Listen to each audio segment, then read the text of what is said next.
For this problem, we are determining if a number is a zero of a function using synthetic division.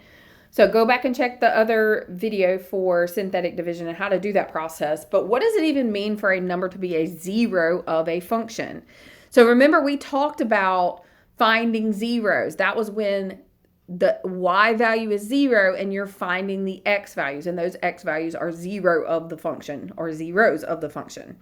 In terms of synthetic division, a number c is a 0 if the remainder is 0.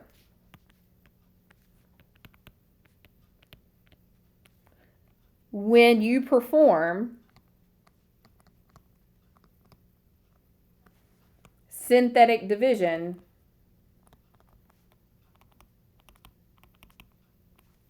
with C. So what does this mean?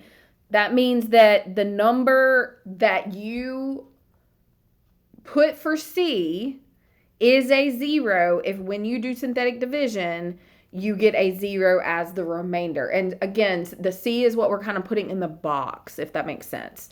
Okay, so this is saying is, let's look right here at this example. Is -3 a 0 of the function f of x equals 2x cubed plus 5x squared plus 1? Now, in polynomial division, we found C by looking at the x minus C format. But in this problem, the C is the number that you're given, okay? So this -3 is going to be my C.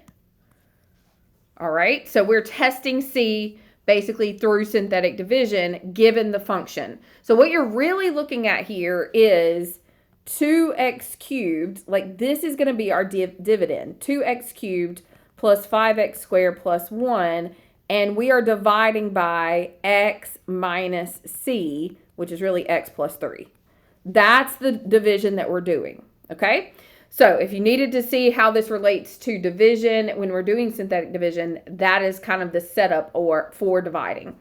That said, this function is missing something. So let's look at our requirements for doing synthetic division. The expression function or dividend must contain all terms in descending order. If terms are missing, put a 0 term in its place before doing synthetic division. So if I'm looking at this function, I have 2x cubed. My term that I should have going down in exponents for the variable would be 5x squared, but I am missing an x term here. So when it's talking about a term missing, we have to basically put a placeholder in its place. So our placeholder is just going to be 0x, and then we'll tack on the plus 1. Okay, I do have some students that go, well, why am I putting 0? Why not 1?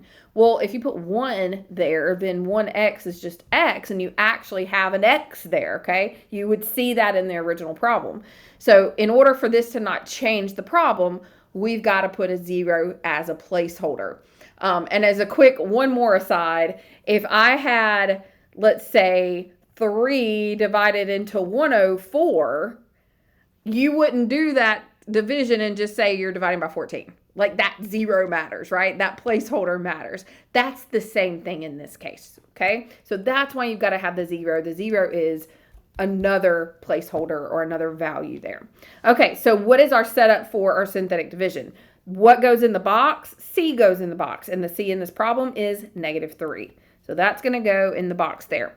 The next part is grabbing all of our coefficients for our dividend or our function in this case, and that's going to be 2, 5, 0, and 1. And then we're skipping a line and drawing a line. And then our first step for synthetic division is bringing down, so that would be 2. And remember that everything that's on the bottom here is multiplied by the box, the number in the box. So -3 times 2 is -6. And we're putting that underneath the number, the next coefficient. And then we're adding. So 5 plus -6 is -1. Now we're at the bottom again, we're multiplying by the number in the box. So -3 times -1, careful on the signs here. This is going to be a 3, positive. And now we're adding. 0 plus 3 is 3. Multiplying again by negative 3. Negative 3 times 3 is negative 9. And now we're adding. 1 plus negative 9 is negative 8. Okay, now if I was asking you to do polynomial division, I would ask you what is the remainder and what is the quotient. And so our remainder is negative 8, and our quotient would be 2x squared minus x plus 3. Go back and look at that video. It uses these, okay?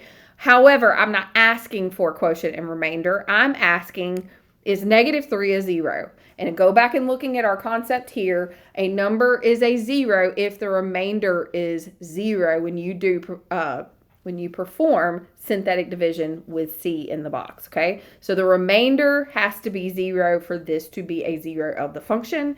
Our remainder here clearly is not 0, it is negative 8. And so is negative 3 a 0? The answer there would be no.